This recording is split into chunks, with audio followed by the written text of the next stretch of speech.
Hi, dear friends. I welcome you at this program by NatDM TV.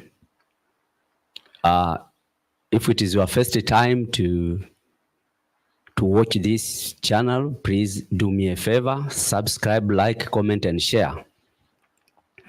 I'm Daniel from Dar es Salaam, Tanzania, and today I would like just to share with you in a nutshell about the Sharia law in a non-Islamic land. It is a green snake in green grass, which Muhammad himself discouraged. You know, some of people who does not know what the Quran says, sometimes they would think that Muhammad commanded his followers to spread Islam outside of the Islamic territory. But I would like you to know that the story is different. The story is different. So please come up with me and follow me so that we can share together and see exactly what Muhammad is saying and how Muslims are doing today. The aim of this just a short topic is just to increase the knowledge of what you know about Islam and the struggle of Islam and how Islam began and how will end. So when we see some struggling of Muslims today, they try to further and to spread Islam even to non-Islamic countries. I want you to know that that is against the instruction and the direction given by Muhammad to his followers. Sometimes we hear Muslims are boasting themselves, especially in the in Europe. In Europe, okay, like German or in the UK, you see Muslims are boasting themselves that at this time or nowadays they form the majority. So they are boasting that their religion becomes big and larger simply because many Muslims in these cities of these non-Islamic countries form the majority. But the question comes to us, is it what the Quran and tradition, that means hadith of the Prophet say? Let us meditate together and see exactly what the Quran says. So to me, please, I'm not a bigot. I'm not a bigot, no moved by any hatred behavior. So to me, someone being a Muslim is not a crime. Why? Because it is a freedom of conscience. But for me, someone to be a Muslim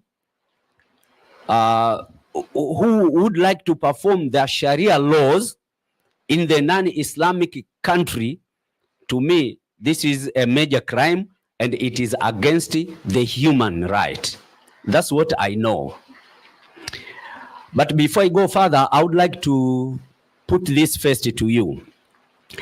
Islam, after the death of Muhammad, has divided the world into two blocks.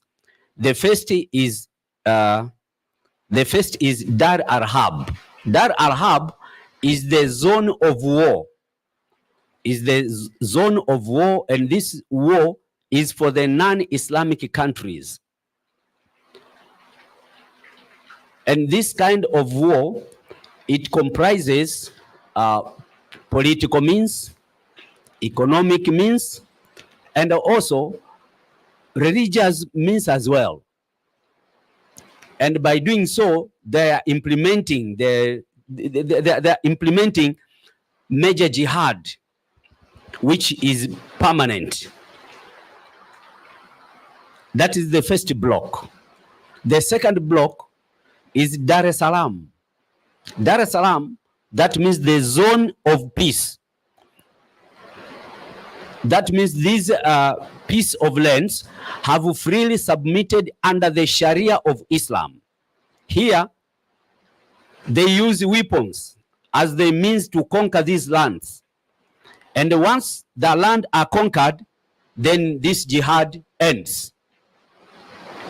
So always bear this in mind, that when you hear Muslims speaking about furthering Islam or spreading Islam even to non-Islamic countries, they have this in mind, that they have the Dar al-Harb, the zone of war, and the Dar al-Salam, the zone which has already submitted under the Sharia of Islam. So now, as I said, we see or we hear Muslims nowadays, they boast themselves that, okay, now we Muslims form the majority in different cities of the in the non-Islamic countries. Okay, here comes a question. Does the Quran and their Prophet Muhammad allow this? Allow to take Islam out of the Islamic countries or Islamic territories? And even you, sometimes when you hear me, you can be astonished, because perhaps in your mind you used it to hear that, okay, Islam must spread all over the world. But who has said that? Is Allah?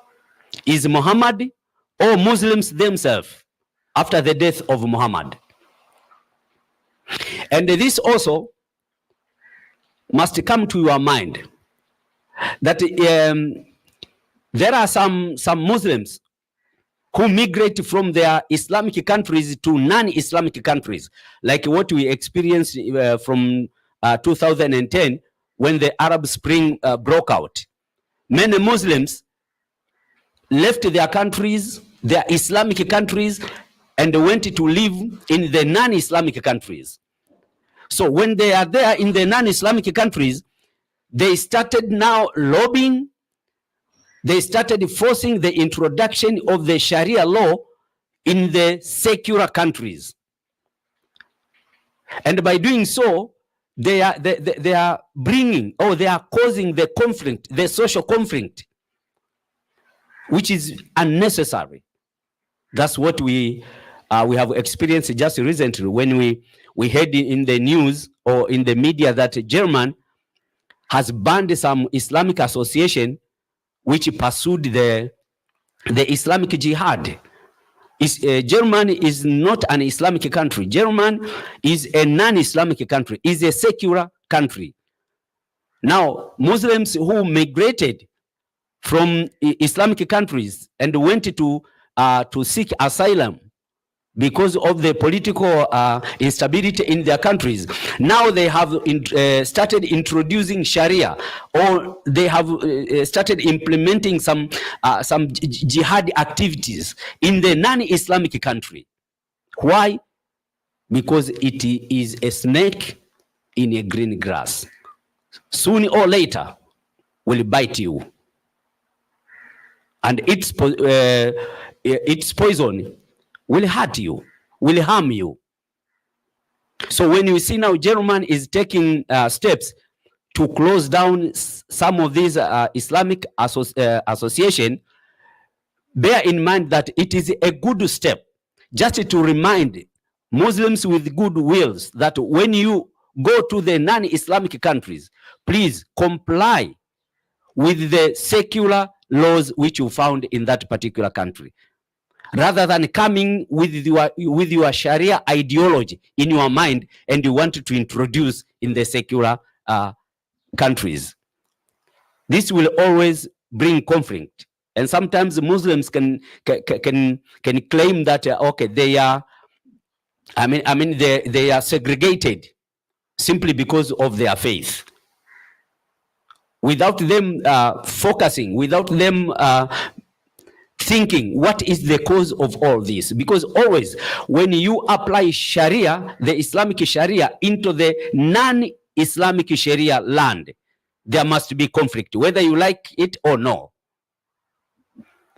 So in this particular case, now let us see what the Quran says and what Muhammad suggested or commanded Muslims to do.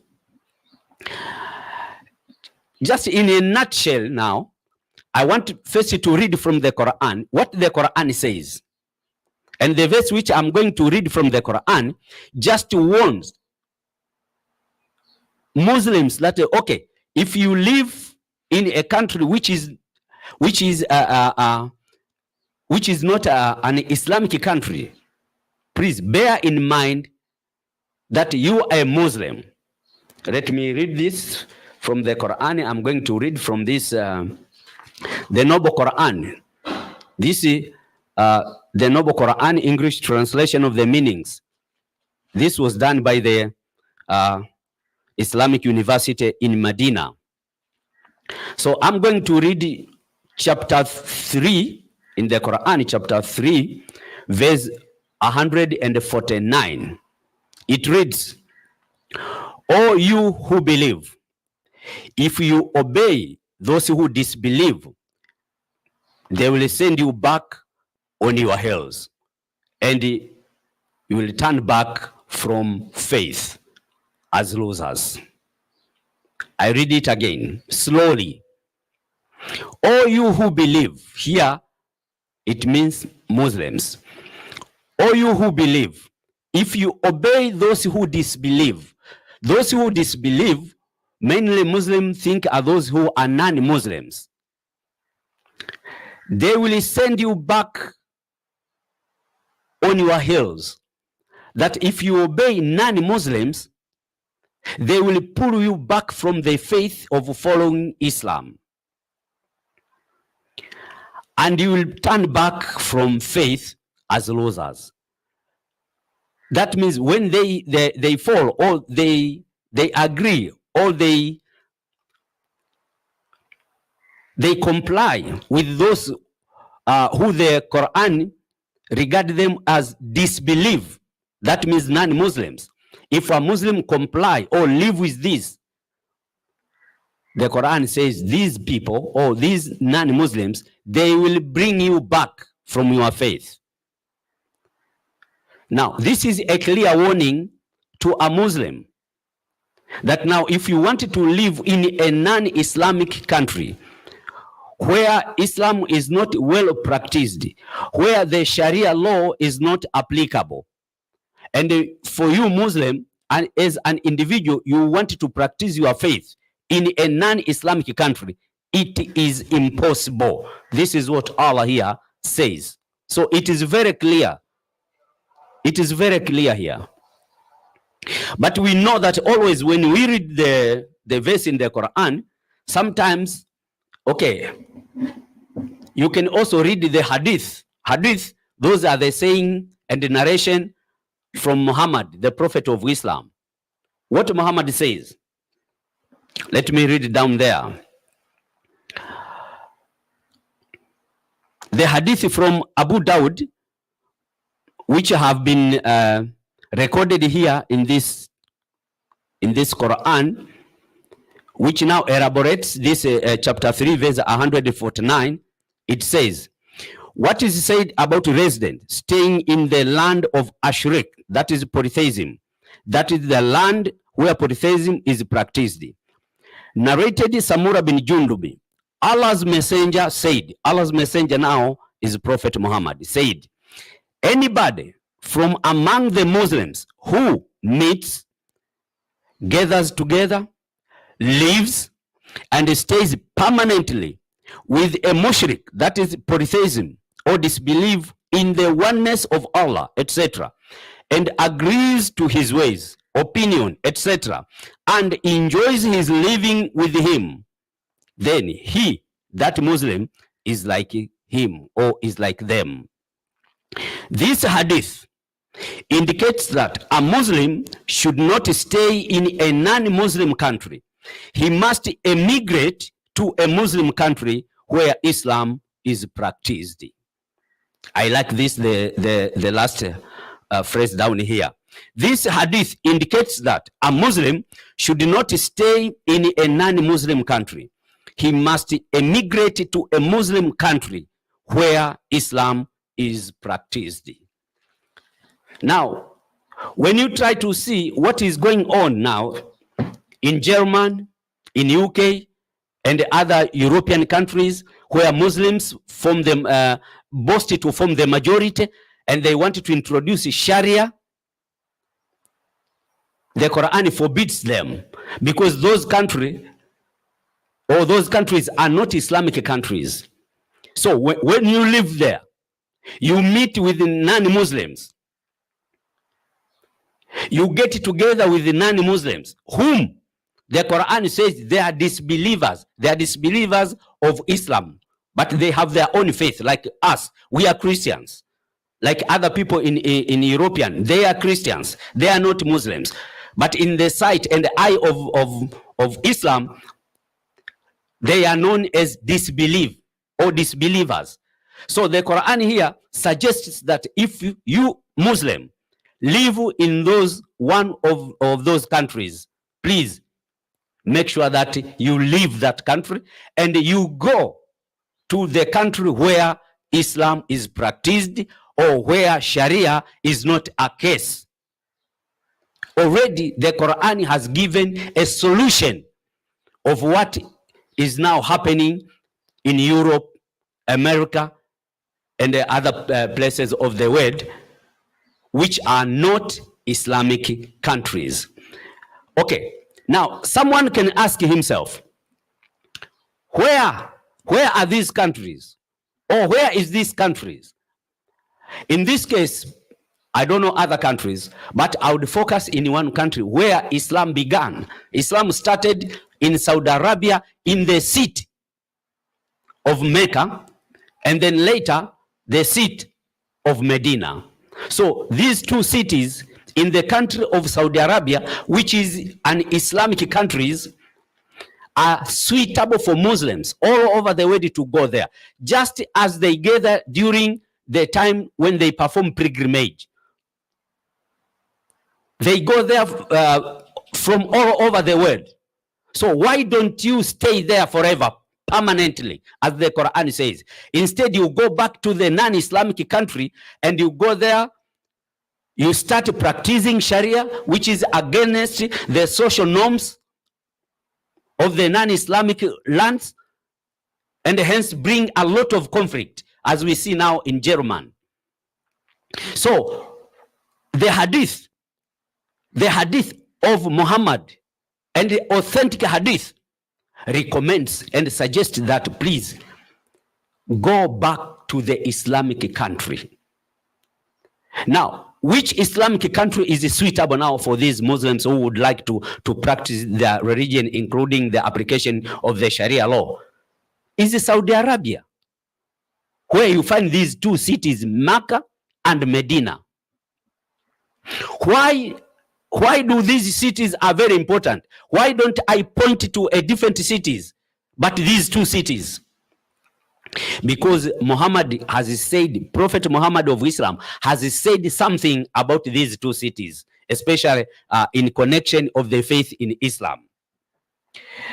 Let me read. This is a Sahih Muslim I have in my hand. Sahih Muslim, volume 1. I'm going to read what Muhammad says in connection to where Muslim should go, where he can practice his faith well. Sahih Muslim, volume 1, I'm going to read hadith number 271. 271. It reads, it is narrated on the authority of Ibn Umar, Abdullah bin Umar, that the Messenger of Allah, may peace be upon him, observed, verily, Islam started as something strange, and it would again revert to its old position of being strange, just as it started, and it will recede between the two mosques, just as the serpent crawls back into its hole. These are the words of Muhammad. That Islam started as a strange ideology and will end up just like a strange ideology, and where to its old position. Where is the old position of Islam? The old position of Islam is Mecca.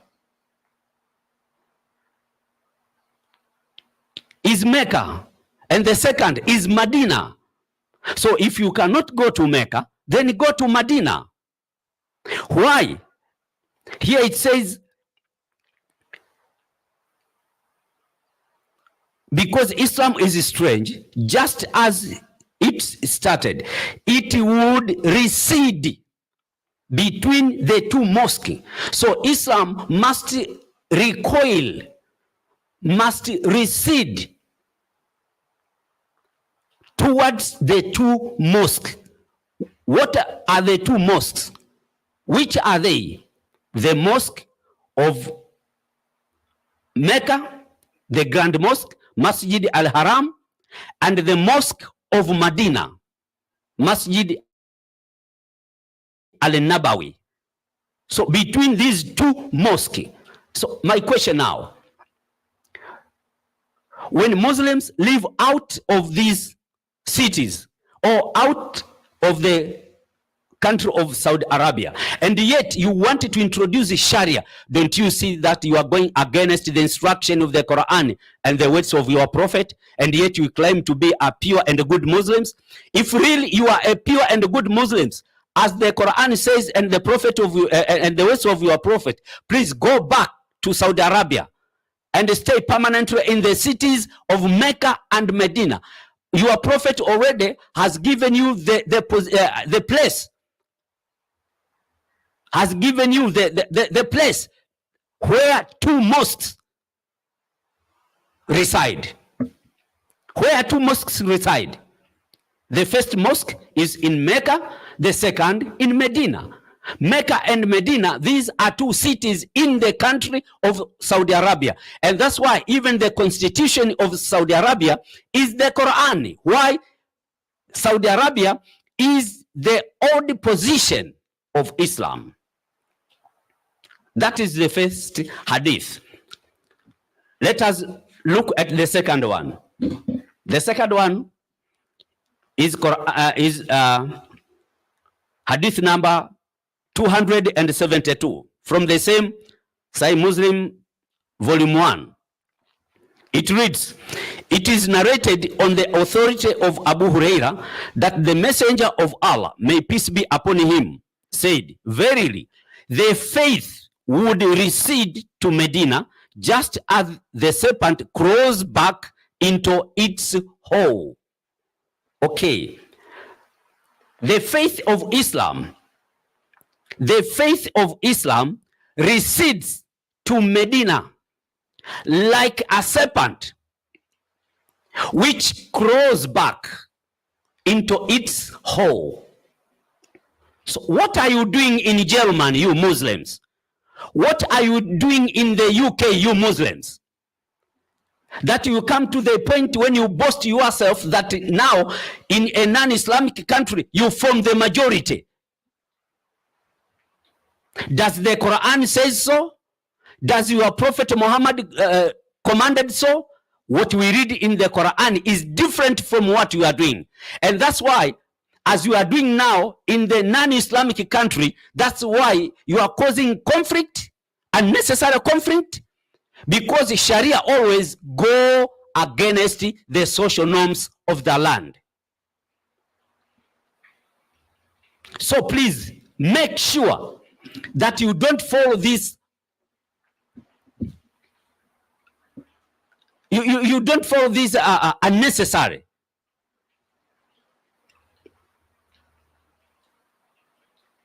If you are a real Muslim and you want to be honored by your faith, make sure that you follow what Islam, what the Quran has says, and what the words of your prophet has suggested.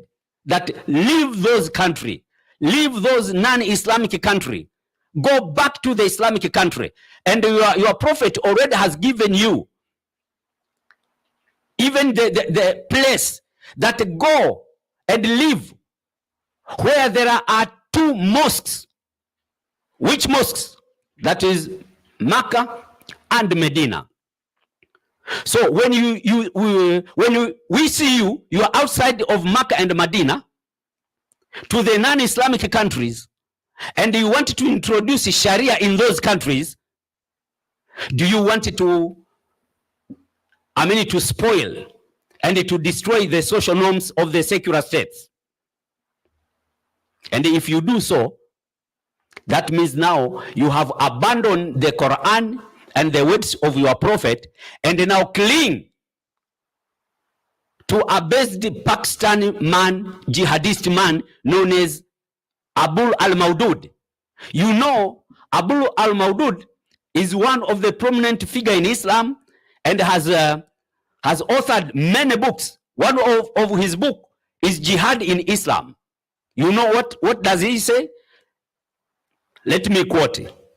But we quote this: Pakistan is not where the two mosques Muhammad mentioned. Pakistan is far away. Now, a man from Pakistan encourages you to further Islam, to spread Islam in a non-Islamic country. That's why you bring chaos. That's why you cause conflict, unnecessary conflict with other people, because you live in the non-Islamic country where there is a diversity of beliefs, and yet you want to push more and to introduce Sharia, while you know that Sharia does not allow non-Muslims to exist. Now, Said Abu al-Maudud, what does he say in his book Jihad in Islam? He said, I quote, "Islam is a revolutionary ideology and a program which seeks to alter the social order of the whole world and rebuild it in conformity with its own tenets and ideals."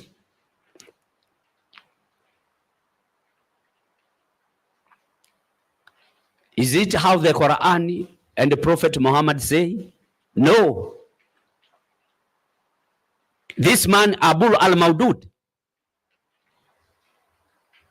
speaks against the Quran, speaks against the Prophet of Islam. To him now, he encourages Muslims to spread their Islam into the whole world and rebuild Islam in the non-Islamic countries. And by doing so, he says that Islam is a revolutionary ideology. So that means wherever you see Islam or ideology Islam or religion of Islam in a non-Islamic countries, bear in mind that Islam now has come to do revolution.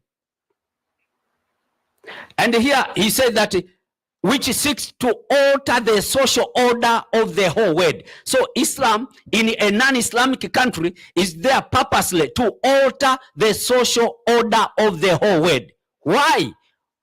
While Allah and Muhammad says no, Islam must recede to its old position, that is Mecca and Medina.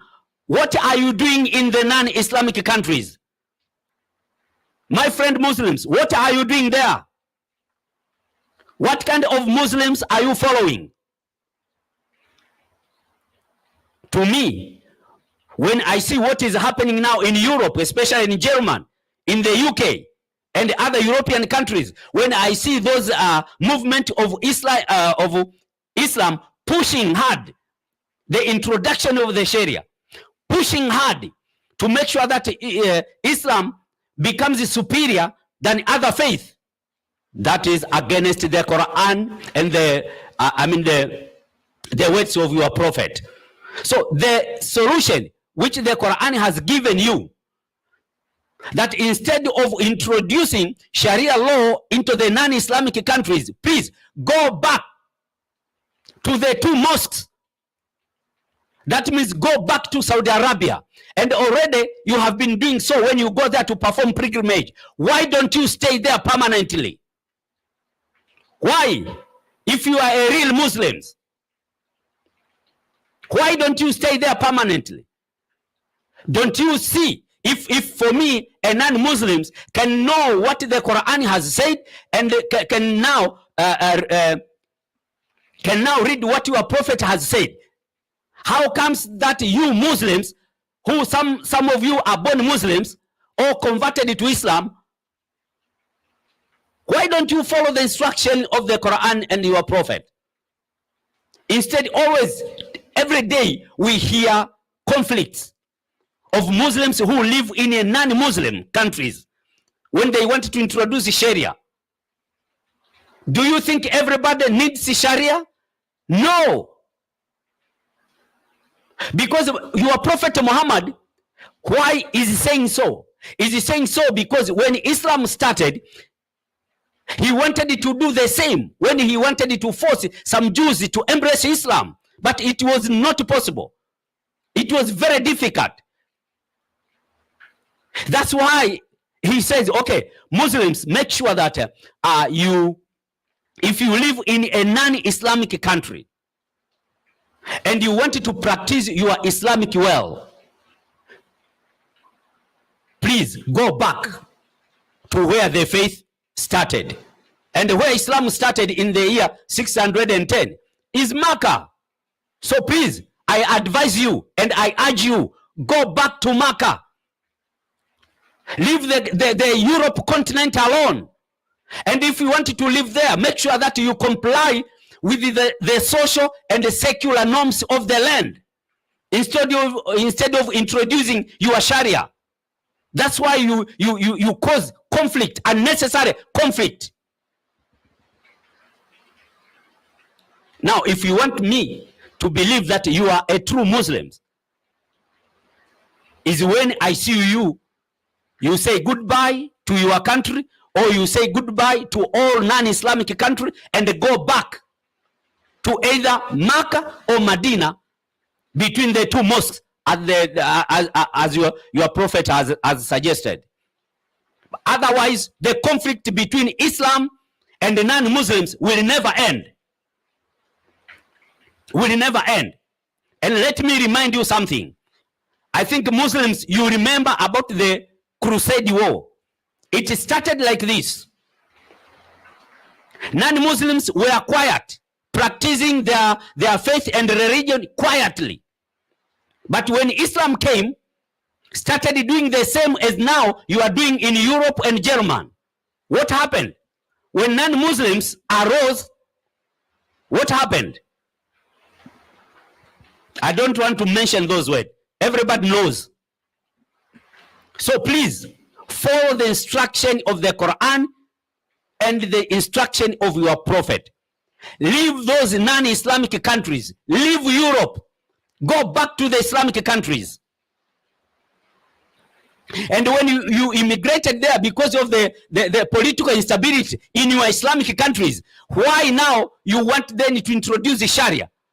Okay, now if the political instability happens again in those countries, where will you go? Where your family will go? To a safe place. Now, if you fled to the non-Islamic countries, when the Arab Springs broke out, what now do you want again to happen in those non-Islamic countries where now you live safely and peacefully? Come to your sense. Follow the instruction of the Quran.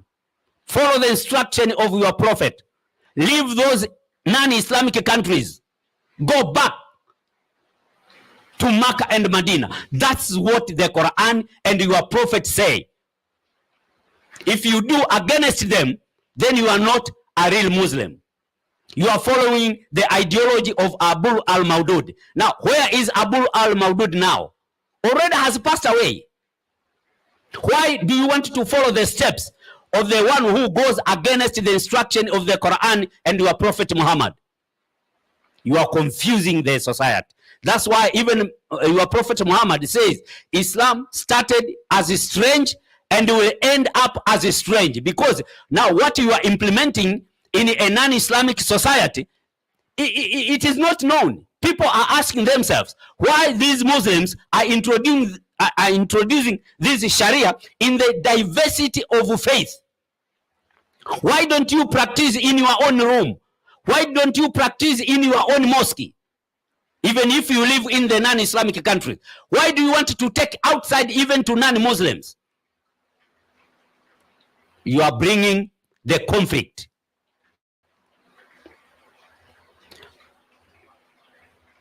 I want to present these few words just to remind you the best way, the solution to end up this conflict which we always note or are happening in the non-Islamic countries. It is because Muslims do not abide with the instruction from the Quran and the instruction from their Prophet Muhammad, that if they wanted to practice well their faith, they must leave the non-Islamic country and go back to the Islamic country. Period. That is the solution of all these problems. God bless you as you start thinking and see how possibly you can act on this in order to bring peace in the coexistence society. Please don't forget to subscribe, like, comment, and share. Always we will be posting something about Islam in this channel. God bless you.